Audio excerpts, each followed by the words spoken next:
Okay, welcome everybody. This is a very impromptu meeting we have here. We want you to join in today. I'm Tommy Waller, and these are my dear friends from Har Bracha. And if you don't know where Har Bracha is, it is the biblical Mount of Blessing or the biblical Mount Gerizim.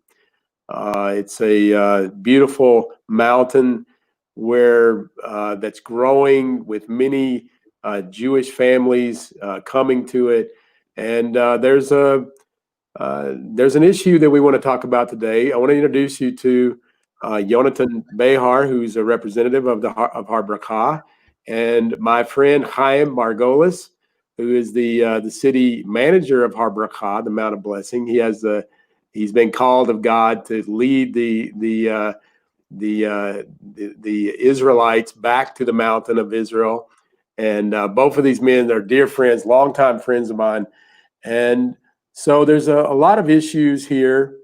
Obviously, Hayuvel is there, Rabbi Melamed. We have to mention Rabbi Melamed real quickly because Rabbi Melamed's vision is to bring the nations to Israel, because this is the last part of the narrative of the story of the redemption, is that Jerusalem will have the house of prayer for all nations. And Rabbi Melamed believes very strongly that the nations are going to turn themselves around and find out the real definition of peace. And as we see it in our Bibles, and I really have benefited from that because Hayuvel is actually going there and bringing many volunteers. And these two men here are very key in welcoming them and teaching them about what this story is all about and why it's so important for us for the Jewish people to return to the mountains of Israel. This is a place, really, Yonaton, from your place, from your house, you could have heard God speak to Abraham, right? I mean, he spoke to Abraham right in your neighborhood, I Chaim, did right in hear your it. neighborhood. You could go out on your porch and hear God say, "This is the land I'm going to give your descendants," right? I So, heard it. What do you say? I could have. yeah, I you did. did. You heard it. I know, and I've heard it because we've heard it.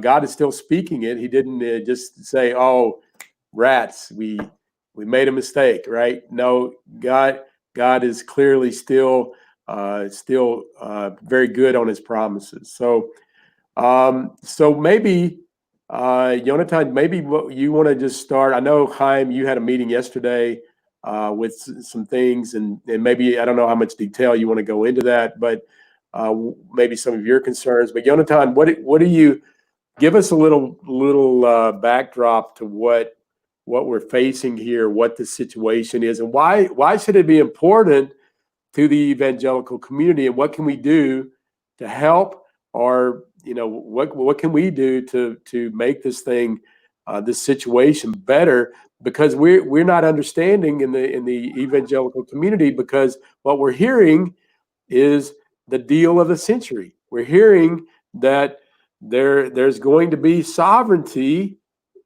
over these communities and in the land of in Judea and Samaria. What have you been hoping for, been fighting for so long, and why are you now seemingly?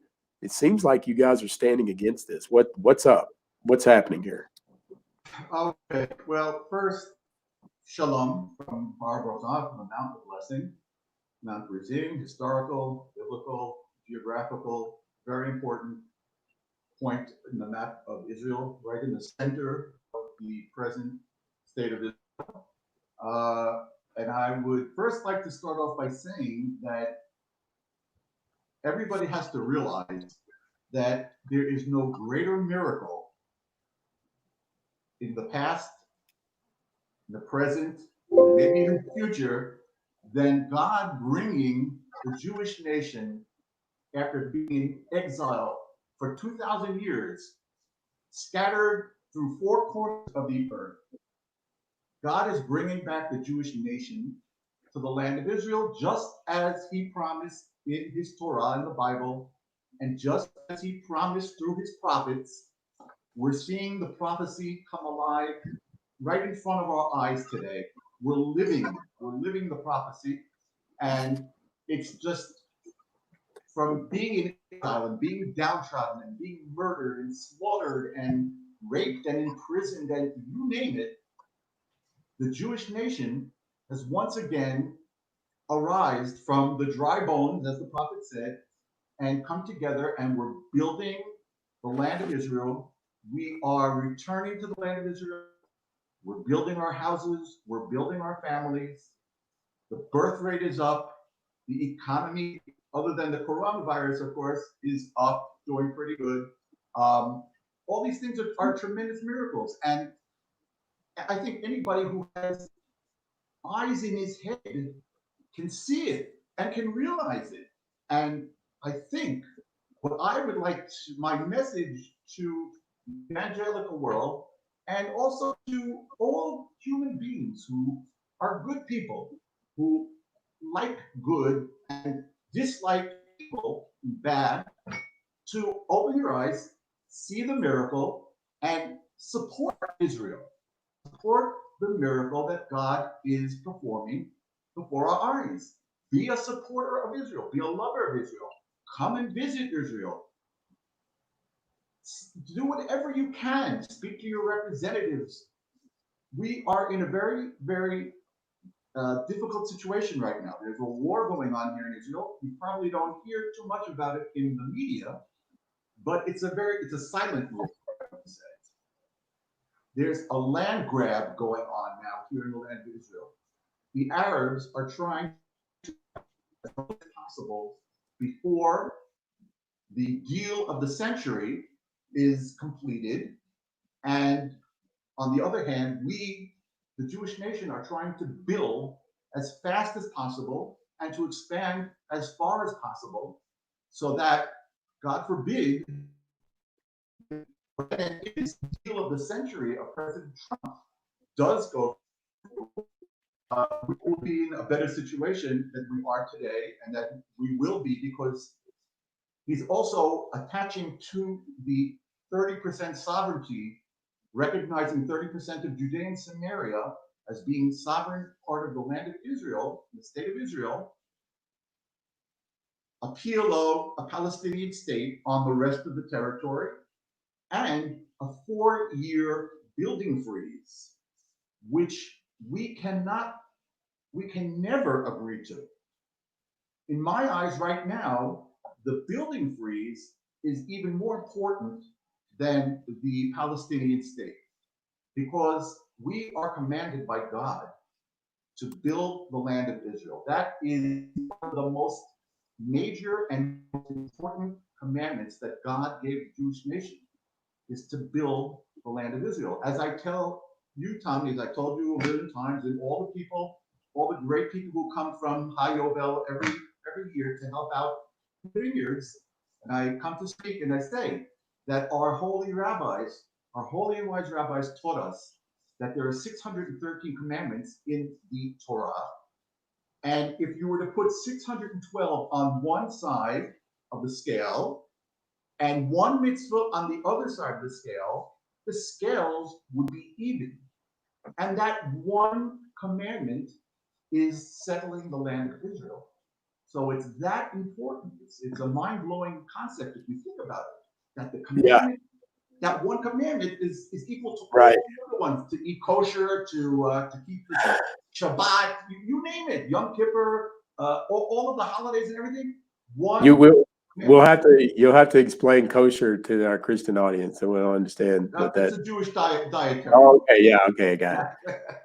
Chaim, yeah, okay, go ahead. I want to move here just, and we'll come back and we're going to continue the conversation. But Chaim, Yonaton's saying that the building freeze obviously is big, but you felt like, you told me yesterday, you felt like that the U.S. government was trying to push a Palestinian state, and that was their maybe the main objective in all of this was to create a Palestinian state. Now, I want to tell you that most of the Christians that are listening to this don't support a Palestinian state. What was your feeling yesterday? What do you think is happening? And just be straight with us, because I think we just need to know where you're coming from as a resident of Har Bracha. What are you afraid of? Why is this concerning to you? And why should we be alarmed by this? Or, so help us. So all about a Palestinian state and why it's such a bad thing, Yonaton will be able to explain. But I just want to tell you that I saw the maps yesterday, and those were the good maps that would be hard to run ahead with. But because we're talking about only 30% of the area, and the other 70%, including areas that are in Area C by the Oslo deal, are just like given away to the Fatah, the PLO, and to Hamas. And we don't know how long the Fatah will be around either. But Yonaton will talk about that later. So I'm saying even what we would call, or so-called, the good maps of only 30%. I mean, I saw the maps yesterday, and it really gave me a bad feeling. I was actually I was there with someone else, and he said, "Okay, this is now time. It's time to puke after we came out, because it really gave us such a bad. This is our land. This is a Jewish land. We believe in the Bible, and it was just given away. We're not even talking about the other 70%." Right now, what we're fighting about, and Yonaton was talking about a freeze with this plan. I got a secret. The freeze started the day Trump started talking about the deal of the century. We haven't been able to start rezoning, as you see the plans right here behind me, right here. These buildings are planned out. We're all ready to run ahead, but we have a red light from the White House. If it's your president, Donald Trump, and Jared Kushner won't allow us to zone, and even Trump was talking about allowing to build floors, and these are buildings with 7 floors, but we're not allowed to zone. So zoning is frozen already, and it has been frozen since the president showed the plan. And the new maps, the American maps there's nothing good I have to say about them. They're really terrible. We're not even in the sovereignty areas. We're an enclave in Har Bracha isn't in the maps. There's going to be no sovereignty on this holy mountain of Har Gerizim, where Joshua came into the Holy Land and had the whole Ma'amad, Abacha, V'Aklala. Tommy, you could, and Yonaton could talk about it. But this holy spot is outside of the maps, outside of all the maps.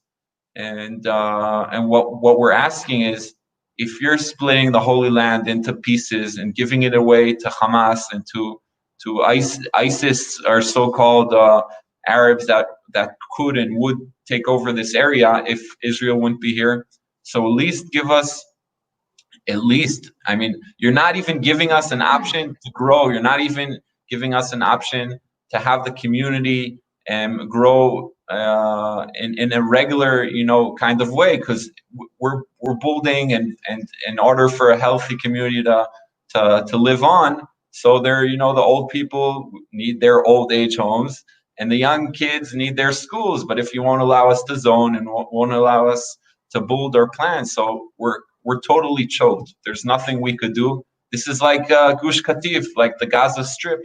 That this is a big step in that way of kicking us out of the Holy Land, out of the holy mountain of Har Bracha. That's here in Har Bracha, but this is all about all Judea and Samaria, and the maps are terrible. It's heartbreaking to see 70% of the land given away to Arabs that came from all around the world, but didn't get this land. This isn't their land. And I just want to say one more sentence, and that is that within the 30% that the Americans are willing to allow us to get, they include the roads. Which means instead of building housing, I'm going to need to give 5%, 10% of the maps are going to be only roads. So we're not even at 30%. We're down to 20, 25%. All the rest are roads. What are we going to do with roads? Even that was brought up, and they said no. The Trump administration said no. The roads are included in the 30%. You can't cut them out. So we're really stuck. We're really stuck. We feel like we're on the way to be just like the Gaza Strip that was kicked out, unless Trump, thank God, with the evangelical vote and with the help of God, will understand that the step he's taking of giving away the Holy Land is a terrible, terrible step, and definitely the way he's doing it, definitely with these maps that meanwhile they're sticking to. Do you think the president knows what he's doing, or I mean, I think there's a lot of Trump supporters here on the, they'll be hearing this or listening to it now or later. I don't know who wants to answer this, but if do you think that because it seems like to the evangelical community, especially that Trump has been good to Israel, and then so now you're saying something seems that that this is not good. What do you think? How do you think that?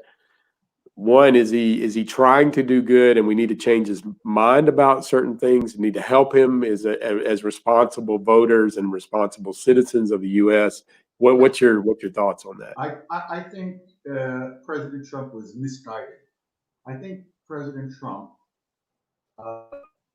does support Israel, and he's probably the best president as support to Israel is concerned that we've ever seen, for sure, in the last 30 years. But like I said, I think he's been misguided, and he doesn't realize that Arabs constantly protest against him, hang effigies of him, burn pictures of him. Vice President Pence, Mike Pompeo, Secretary of State, they just despise them.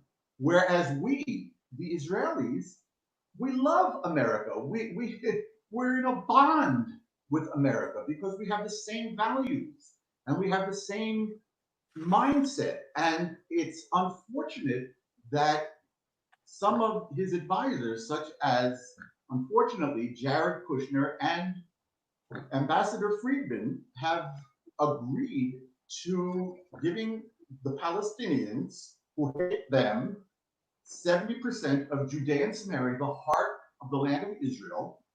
And not only that, but they're making things even more difficult now. They're putting on more restrictions on us now. And I just think that the evangelicals who really love the Bible, love God, love the land of Israel, the Holy Land, they have to make their voices heard and tell the president that he should just rescind that part of the deal of the century. He's done it before with Kim negotiations. He's done it before. He's a deal maker. He knows when he's getting a bad deal. This is a very raw, bad deal for the Jewish nation, for Israel, but also for America, because you have to realize we are God-fearing, God-believing Jews who believe the word of God. And when God said, I will bless those who bless you, and the opposite, we take that seriously. And unfortunately, if they continue to light up the Holy Land of Israel and give a big chunk of it to, people who are totally against them and who do not deserve to have a state, not in the land of Israel. Now, if you ask what the solution is, right, that's what's the alternative? That's what everybody says. Well, I think the Torah has an alternative. And according to Jewish law, there is a concept of ger toshav. A ger toshav is a resident, not a permanent resident, but a temporary in the land of Israel, as long as it accepts Israel's sovereignty over the land and follows the 7 Noahide commandments, which are very basic human commandments that the majority of normal people do in their lives, and they live here peacefully with us, then they can live a tremendous life. They can Well, one of those commandments is thou shalt not murder, right? So Thou shalt not murder, that no idol worship, idol worship, right? and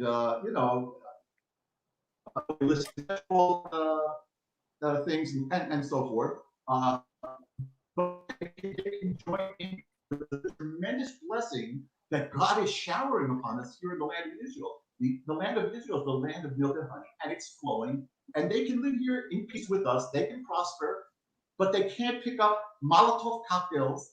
They can't pick up guns. They can't pick up rides and try and murder us all the time, which unfortunately let me ask both of you a question. In the last 150 years, has there been a day? Has there been one day when, just one day out of our last 150 years that the Arabs have shown that they could be, that they could be good neighbors and good citizens right next? They could be Canadians. I think. I have a gray beard, but I can tell you for the last 35 years or 40 years that I've been here in the land of Israel that I haven't seen one day without any incident, any terrorist attack here in Israel, whether it be small or large. And small is terrible. Taking the life of even one person is unheard of. Chaim is. It happens on a daily basis. Yeah. And so, on that note, because what we hear when we talk to even to the side and off the record, we hear it all the time. We're dealing with the Palestinians. What are you worried about? What are you worried about? We're dealing with the Palestinians. Why would we get up in arms when we know the Palestinians? I see it all the time. There'll be somebody here writing a comment, or this will be a comment later. Well, we know that the Palestinians are not going to accept the deal. So what are we worried about? Why would we be worried about that? And I'd like to hear Chaim, just for you to get your 2 cents in there, and then maybe Yonaton just expound on that. But what do you think about that, and why are we worried about what the Palestinians about a Palestinian state, and how can there be a Palestinian state without agreement on the borders? Is there any worry about that, or is there a possibility that there would be a Palestinian state without a consensual agreement from the Palestinians? I mean, I see Gaza. Gaza, there wasn't a consensual deal here from the Palestinians. Is that also a possibility in this deal, that there could be a forced Palestinian state like there was a forced Gaza? Because I didn't see that the Palestinians agreed on a border. A border was given to them and said, okay, you have sovereignty now, whether you like it or not. Is that what? Maybe that would shed some light for us. That's exactly where it's going. And the Trump administration is saying that these lines are temporary, and if the Palestinians, so-called Palestinians, the Arabs, won't be willing to take the deal, so we could go back or even get sovereignty on more of the land. But as we know, that never happened. And it's hard to believe, but we know the Oslo peace process that was going on, and there were areas A, B, and C. And these days, we're not allowed to drive through area A. No one's allowed to. If we drive through there, we would get arrested. Area B, we're not allowed to build on, even though it's right next to the community. We're not allowed to build. Area C is the only area that we are so-called allowed to build on part of it after getting permission and zoning from the Trump administration, not only from our prime minister and from our head of the army, but also from the Trump administration. But even part of the area C is being taken out and is outside of a big part is outside of the sovereignty maps. But my point was area A, which I wanted to talk about and say that the PLO and Abu Mazen said that the Oslo peace process and the peace deal are down the drain, and they're not interested in not going to keep whatever was written down there. But the Israelis have no plan and will never ever get permission from anyone else in the world plan or build on Area A, even though it was temporary, even though the Palestinians say we're not going to keep the Oslo agreement. Area A was given away forever. Thank God we'll be able to capture it again, but in the near future, Area A is down the drain. We're not able. Part of the Holy Land was already given away, and the same thing is going to happen with all the areas that are outside of the map of sovereignty. All areas, as Yonaton said, there's going to be a freeze for at least 4 years, and I have heard already for 5 years, whatever's outside of the sovereignty maps. And I'll tell you, you don't need to guess. After 5 years, it will be just like Area A. There will be no zoning in areas outside of the sovereignty map.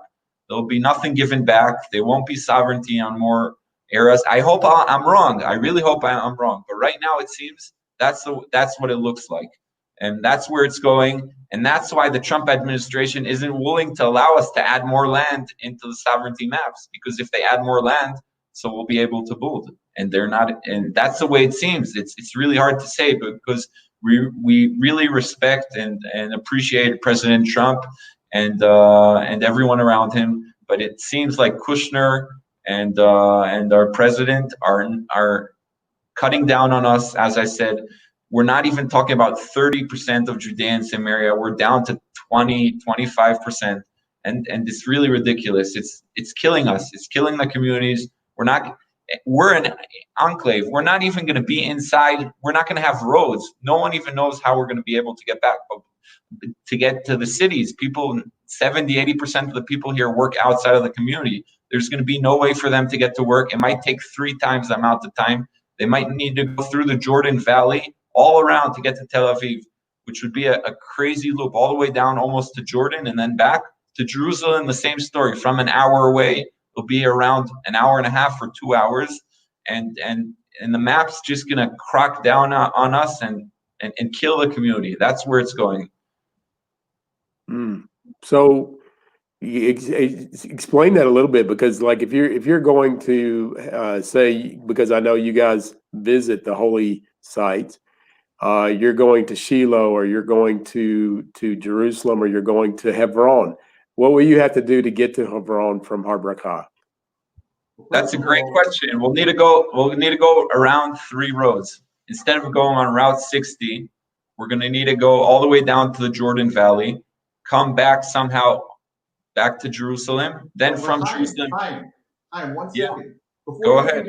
Before you get to that stage, just to get out of our community, which is going to be encircled by a Palestinian state, we're going to need armored vehicles. We're going to need tanks. I don't know what we're going to need just to get out of our community and onto the road that Chaim is talking about.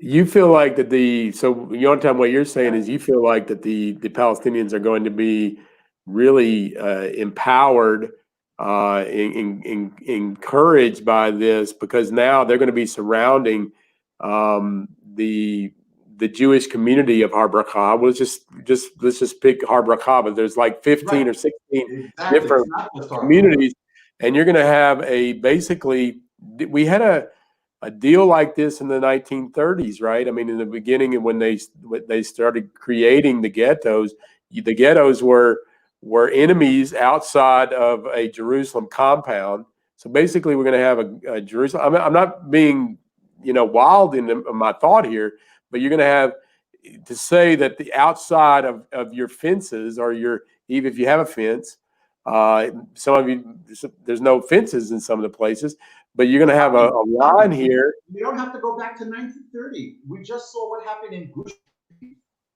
where communities like Netzarim were also in these so-called enclaves surrounded by the Palestinians, and unfortunately, there were a lot of Jews who lost their lives, and they had to be escorted out of their community to get into Little Israel with armored vehicles.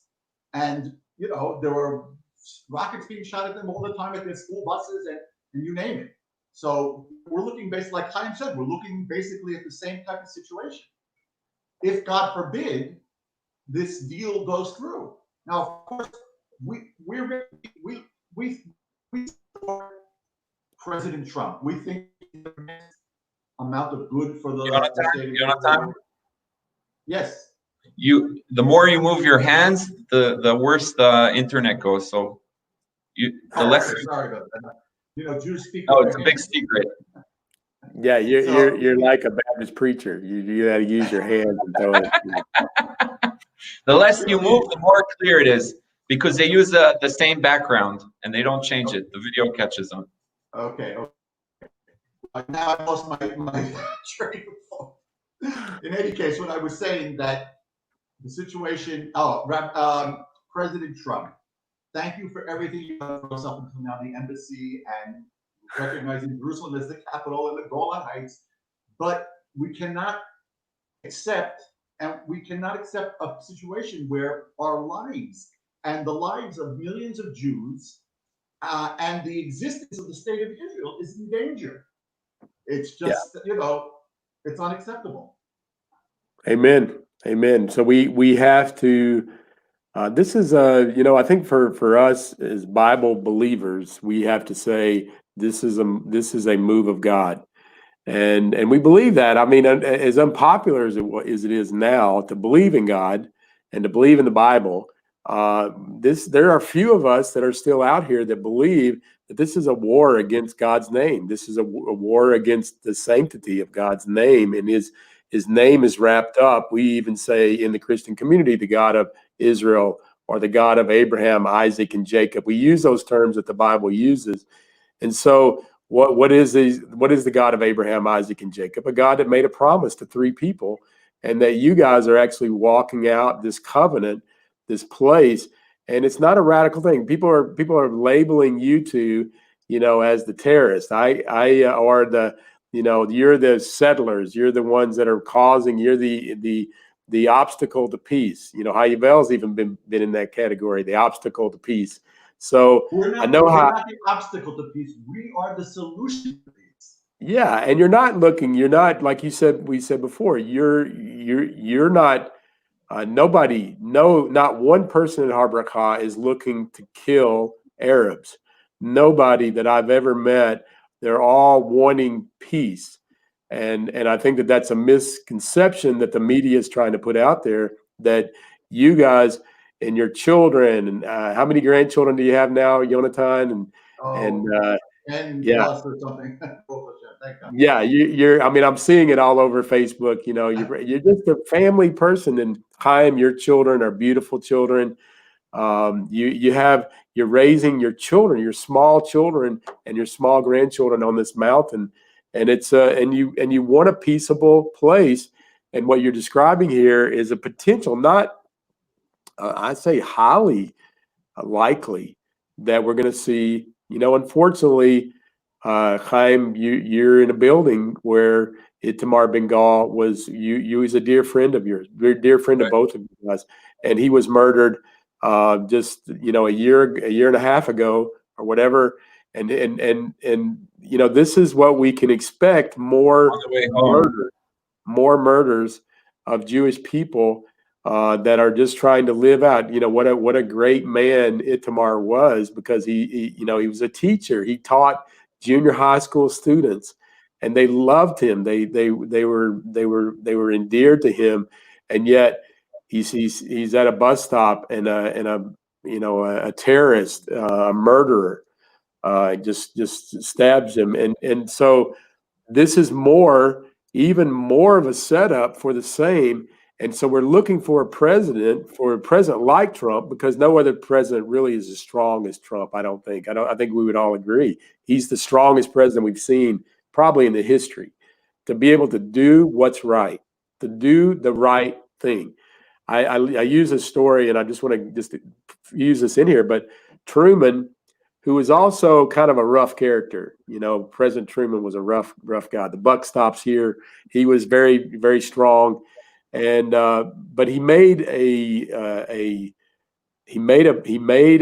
decision that actually put his legacy forever in concrete, and it's a good legacy today. It's a great legacy. He voted for, under the worst of circumstances. He had a lot of pressure. There were people in his White House, and all around him that said, don't vote for a Jewish state. And he did it anyway. And so what I hear you saying is that you're concerned for the legacy, because 20 years from now, if President Trump decides to create a terrorist state, I think we'd have 100% agreement that the state, the Arab state that would be created, would be a terrorist state. Who's going to lead it? Hamas, Fatah, even, who still has in its charter to wipe Israel off the face of the earth. Why are we dealing with these guys? So Hezbollah, the Muslim Brotherhood, all these guys they're haters. ISIS, they hate you. They hate you just because you're Jew. Just because you're Jewish. Western society. Yeah. They hate Western civilization also. They hate any normal, peace-loving, normal person. You know, like you said, Tommy, we teach our children to love all people. All humans are created in the image of God. And like you said, God forbid, none of our children or none of the residents here in Harbor Hall or anywhere in Judea and Samaria that I know of would kill an Arab, you know, if for no reason whatsoever. But unfortunately, we know that. We know that. I can bear witness of this because, as an eyewitness, I have not seen an Arab community with a fence around their community. None of them, and we know why. Because they don't have a fear of being killed. They don't have a fear of being murdered. But the Jewish communities, there's a risk here, and so you have to build fences because of this neighborhood that's there. It's got to stop. It's got to stop. Like President Trump 2 years ago when he was talking about gangs and the immigrants, and he called them dangerous hombres or something like to that effect. We also have our dangerous hombres here within the land. We don't have any problem with good Arabs, decent Arabs who want to earn a decent living and want to, educate their children properly. We have no problem with living here in the land of Israel. As I said before, if they accept if they're normal people, they accept the 7 Noahide commandments and our sovereignty over the land. Fine, that's great. But the bad ones, we have to get rid of. We have to get rid of the bad ones because they're the ones who are causing problems even for the good Arabs. Right. Yeah, it's a situation, and I firmly believe that when Christians get on board like we need to be in support of God's word, then we can stop this evil process from happening. And I think we have an opportunity, and it needs to be talked about in our churches, or in our congregations. It needs to be talked about. It's not something that we cannot deal with. And I know everything's trying to divert us from this divert our attention in other places, but this is a very serious matter. And what is God saying to the whole world right now, and really indicating to us what you guys are saying? This is the plan for peace, shalom. This is God's plan for that, and let's try it. Let's try 53 years, going on 54 years. We had a miracle war, right? To get where you are today. There was a miracle that every Christian, every time I go somewhere and I say, raise your hand if you believe this was a miracle. 6 days, in 6 days, we gained all of Judea and Samaria and Jerusalem. And so why 54 years later, or 53 years later, why are we still fighting the war? It doesn't make any sense, except that Christians just clap their hands and sit down and do nothing. And the Jews are out there on the front. You guys are on the front lines. So I'm sure the evangelical Christians who do love and support Israel are praying for us. But at this moment, at this critical moment, prayers are great, but we need action. We need action. Like God told Moses at one point, he said, just don't pray to me. Go. Take the Jewish nation into the land of Israel already. Just act.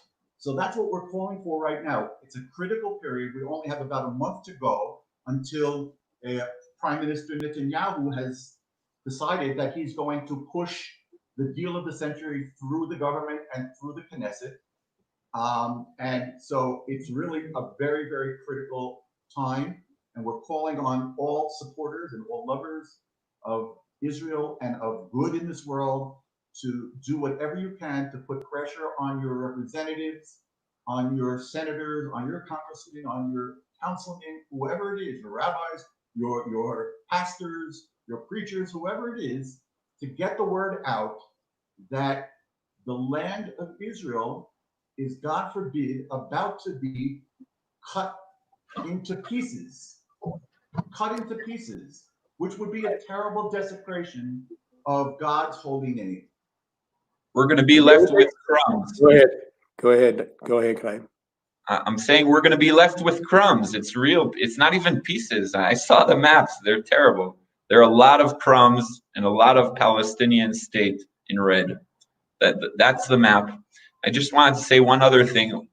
The summer by us started less than 2 months ago, and we've already had more than a dozen fires started coming up the mountain. Also next to you guys, coming up towards you guys, Hayovel, and also all around from north and from west and from east.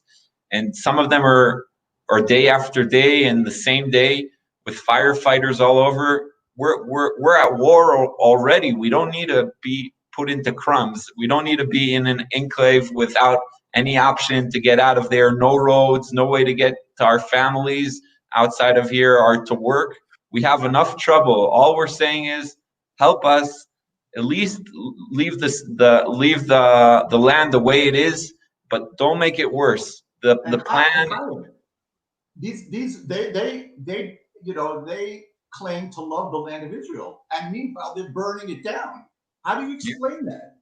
Yeah, the Palestinians. Yeah, they love the land of Israel. They want it to be their state.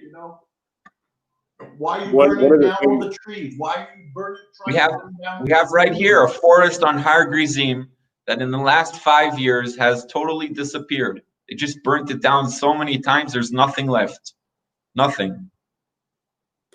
Yeah, it's obvious who loves the land, right? And I think the thing that we're trying to say too here, we know that President Trump is in a battle. He's in a political battle for his, for his life, for the next election. And I think that we have to send a strong message that this is, from the evangelical community, that this is important to us, and that could we, in good conscience, for those of us that are strongly supportive of the entire promise that the God of all creation, the God of Israel, the God of Abraham, Isaac, and Jacob, can we in good conscience, because, there's a choice here. And I'm not saying that any of us conservatives would ever vote for, the other side or the opposition, but there's a place here where, that we may have to say, I can't do this because I can't vote at all because I can't line up against God's word. And this is a critical deal. And I know that I'm going to have, conservatives like throwing, Trump supporters, but we've got to help the president not make this mistake. We have to make a voice loud and clear because we love him, because we care about this election, because we don't want to see an anti-Israel president in the office. We want him to see. I want to say something important, Tommy. If God forbid Biden will become president, he's going to take this plan in the Palestinian state that Trump designed and right away say this is a Palestinian state. There'll be nothing to talk about. As I said, the temporary will right away become permanent. And we don't know what's going to happen in less than a year. We really don't know. We really hope that Trump will be able to continue. But if he doesn't, God forbid, we will be in a lot of bigger trouble because of the plan that Trump and the Republicans pushed ahead. Let's keep this conversation going, and we want to keep everybody here as they're watching this. This is an important discussion here from the heart of the matter. The heart of the issue. We're discussing from the real core, people that are really living this out, and even from us as Christians who are actually walking this place from the nations, coming here to support Israel in a good way. And I just want to say how much I appreciate you guys and your families and all of the families. How many families in Har Bracha right now? 450. 450 families in Har Bracha. This is a Over large 3,000 people. that it needs to be a big city. This should be a major city on overlooking, and from where you stand, you can go out in your yard and look at the whole coastline of Israel. Exactly. And this does not need to be a Palestinian and state. I put it up on my Facebook. I did it this morning. I went out to I met you there. your encampment, and Chaim was there, and I took a video, and you see the entire coastline from Hadera in the north, all the way down to Ashkelon and Ashdod in the south. And right in the middle is the greater Tel Aviv area with millions of Jews living there. And you can see it like it's on the palm of your hand from Har Bracha. God forbid if there was ever a PLO, Hamas, ISIS terrorist state here, they could just shoot down planes taking off or landing in Ben Gurion Airport and just lob in missiles into the most densely populated area of the state of Israel. God forbid. We see the rockets from Gaza being shot to the Tel Aviv area, and we see the Iron Dome sometimes hitting the rockets. We see it from here. So we see all the way, as Yonaton said, from Gaza Strip, all the way up north till Hadera and way past. We see the Mount Hermon, just Gerizim is blocking it. But from this area, we also see the Hermon. So we see the whole country. Just think about it. If there would become an ISIS state here or even next door or 100 meters away outside of the map, think about it. Our Hamas state, not even ISIS or the Muslim Brotherhood. Yeah, take a look at the Hamas charter. The Hamas charter is horrific. Every article in the charter is against the Zionist regime, and so this is, no, we as lovers of Israel, we're standing with Israel, and we have to stand firmly. And it has to be a serious moment, a serious thing for us. There's the map right there. This is the map of they call it the Vision for Peace, conceptual map, a future state of Palestine. Hey, I'll put it up here on the screen here right now. Okay, but I wanted to point out, Tommy, so go back. Oh, you can still see me? Okay, here, this entire darkened area is the future Palestinian state. And here, right about here, is Tel Aviv and Netanya and a lot of big cities here where millions of Jews are living, and the distance from the Palestinian state to these major cities and to the major number 6 highway that runs south and north throughout the country is 9 miles or 9 kilometers, I even think. It's just so narrow that, we're talking about here, we're in Har Bracha, we're more in the center. But, the Jews living here are going to be even in greater danger. When the Arabs now send missiles from the Gaza Strip, so they can reach Beersheba, they can reach all of the cities here. And they can also reach further, but they haven't been that stupid to really shoot at Tel Aviv yet. But here they're going to be so much closer. It's mind-boggling that anybody, especially our prime minister, who's probably one of the greatest prime ministers that Israel has ever seen, Mr. Bibi Benjamin Netanyahu, could even think of the establishment of a Palestinian state in the heart of the land of Israel. He's always talking about security, security, security. There's no question in our minds that exactly what happened in Gush Katif in Gaza, where the Hamas took over and automatically sent thousands of missiles into Israel, killing innocent Jews, they're going to do the same exact thing here in the Palestinian state, God forbid. Yeah, and you are, correct me if I'm wrong, Yonaton, you're part of the Likud party. There's a big, huge voting block of the Likud party in Judea and Samaria. It's huge. I heard even the second largest voting block of the Likud is in, and this is the Prime Minister Netanyahu's party. Right. This is, we have two men that are going to be devastated by a wrong decision here, and that's Netanyahu and the president. Mostly because of the president. Great things for Israel. Two great men who have done great things for Israel, but unfortunately, in the end of their careers, like Menachem Begin also, who was a tremendous leader, but in the end of his years, he gave in. He gave up the Sinai.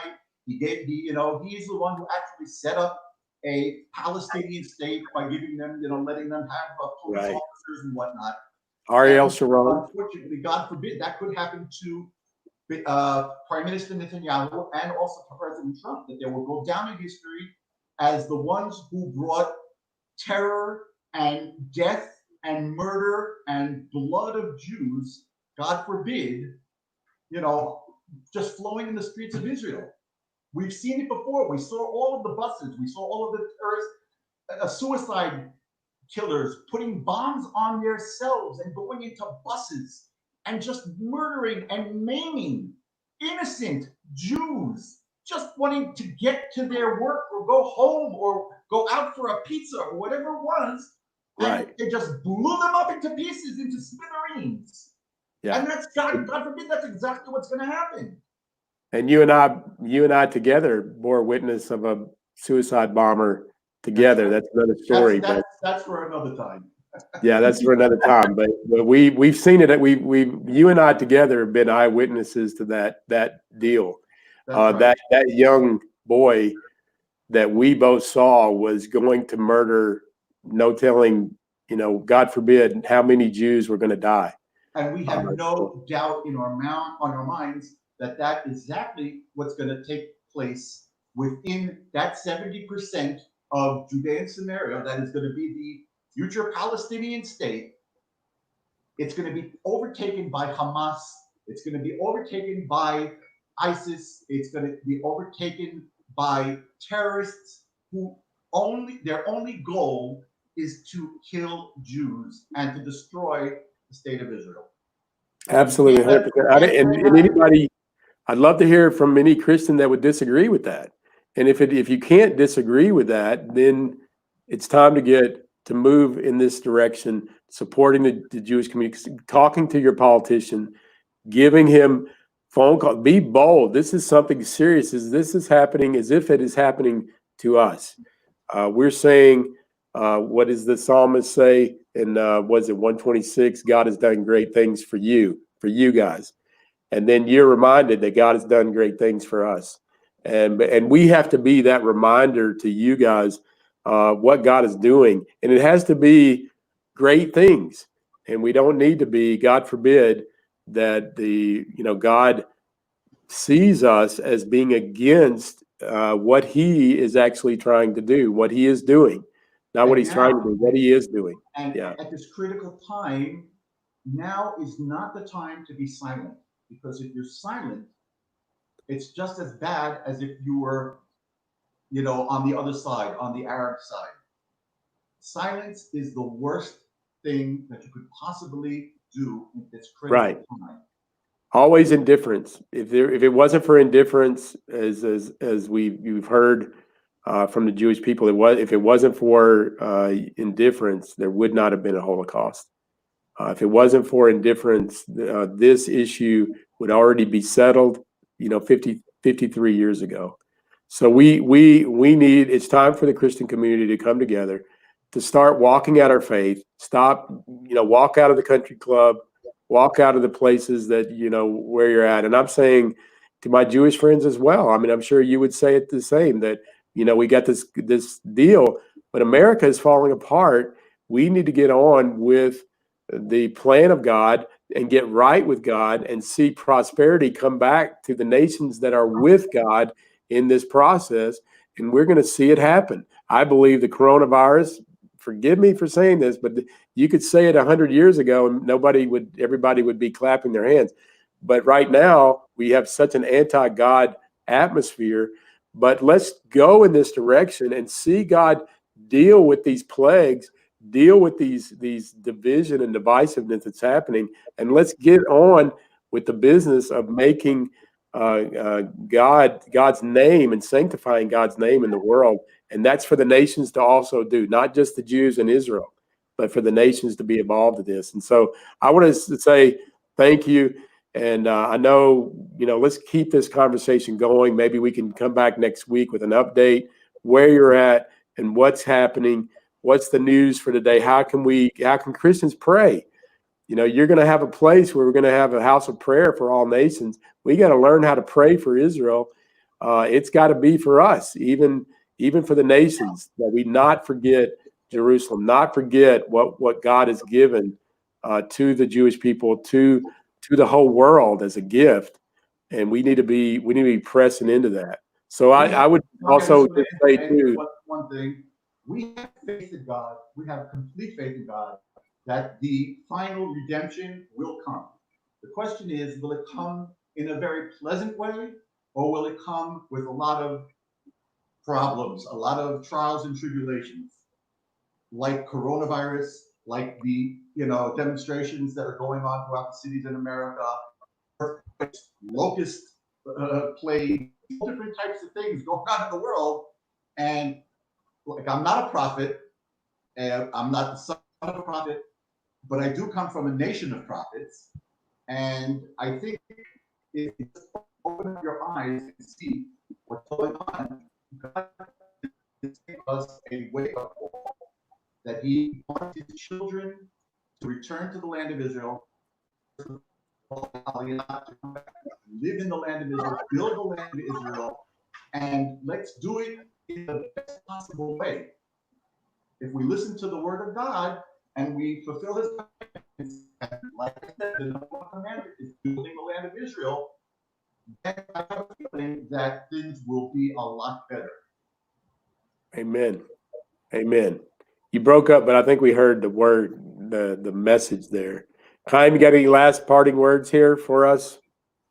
Yeah, I just want to say that everyone's talking about a month, but there's a lot less left, because right now and tomorrow and the day after, they're still working on the maps, and it's still doable to change the lines, to add as much land as we can, way over 30%, and give the land back to the Jewish people, who the land is really who we got the land from God. And it's not a question of a month. Don't wait for another month in order to talk to your congressman or whoever it will be, but rather today, right now, pick up the phone and talk to them, because in a month it'll be too late. The maps will be closed. There'll be nothing to do. It'll be either there'll be a deal or there won't be a deal, but there'll be no changes that will be doable. And therefore, now is the time to do as much as you can for the people of Israel and for the whole world. Yeah, we stand with you, and we've got to come together. We've got to be one accord on this issue, and we're there. We want to say thank you, Tommy, for giving us the opportunity to have our voices heard, because unfortunately the leftist media doesn't really give us a chance to express our true feelings and what's really going on here in the Holy Land.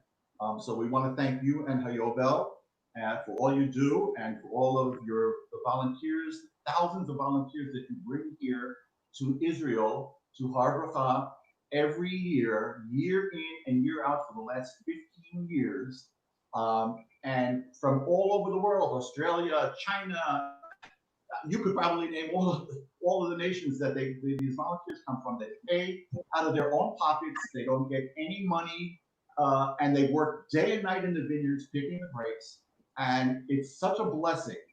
And we really want to thank you from the bottom of our hearts. And we bless you that God will give you the strength to continue on in your tremendous work for Am Yisrael, for the Jewish nation, and for the land of Israel.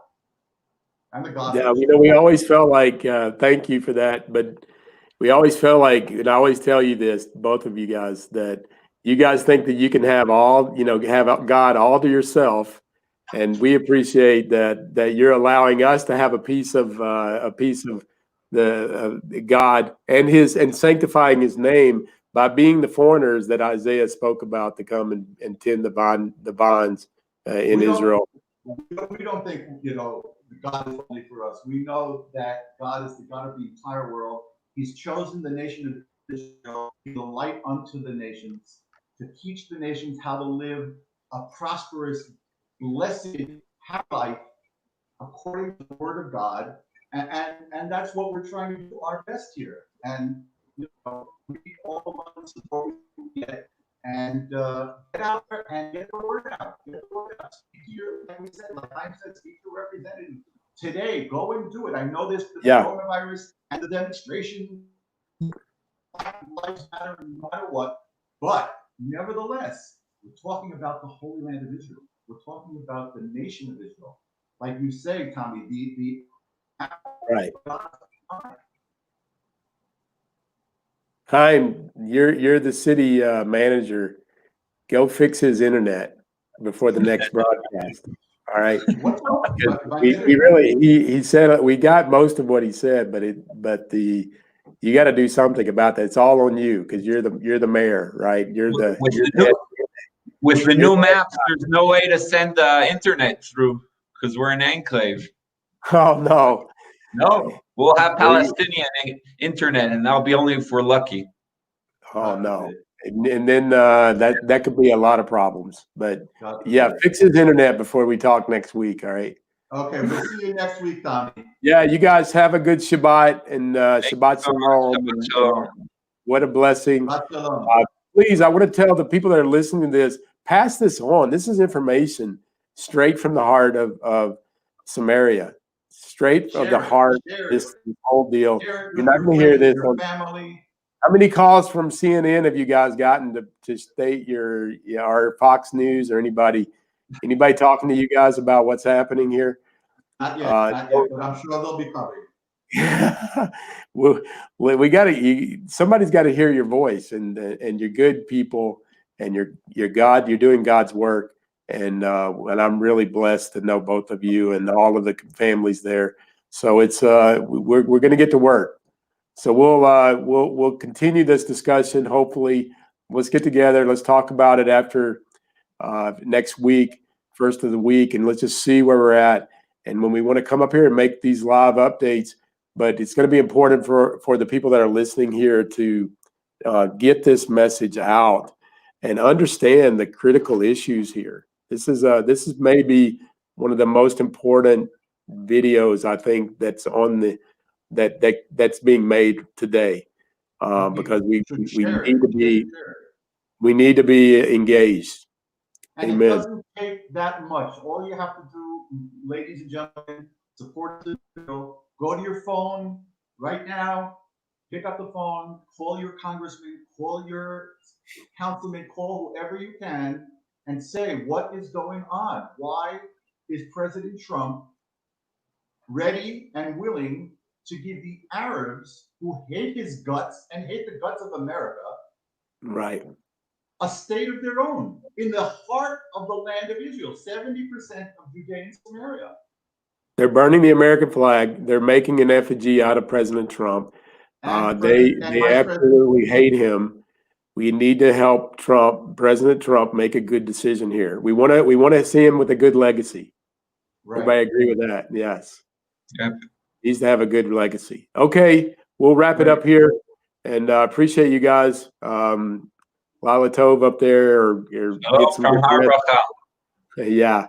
So we'll be in touch and appreciate. Keep fighting the fight. We're behind you 100%. Bye-bye. You got it? Chaim! You hear me? We're live. Yonaton, you want to say anything? We're live right now? Yeah. We're still on. Great. What do I want to say? I want to say, first of all, when this coronavirus is over, I wanted to say something. I wanted to everybody come to visit us here in Harbor. And I wanted to tell everyone that whoever can't pick up their phone to call their congressman should send a WhatsApp, should send them a Facebook, should a Facebook message on Messenger, should send them a SMS, whatever they can to help us out. I agree 100%. But Tommy's gone, so Yonaton, you Are could we go still ahead. on? Yeah, We we're on? still on. Come We're on still now. I on. think you cut us off. I'm gonna leave. Okay. Shalom from Har Bracha. Shalom to everybody. Peace.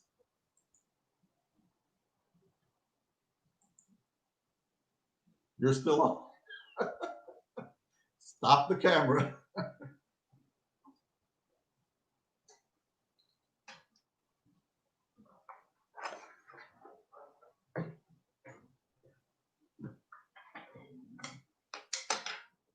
Chaim, you're still on.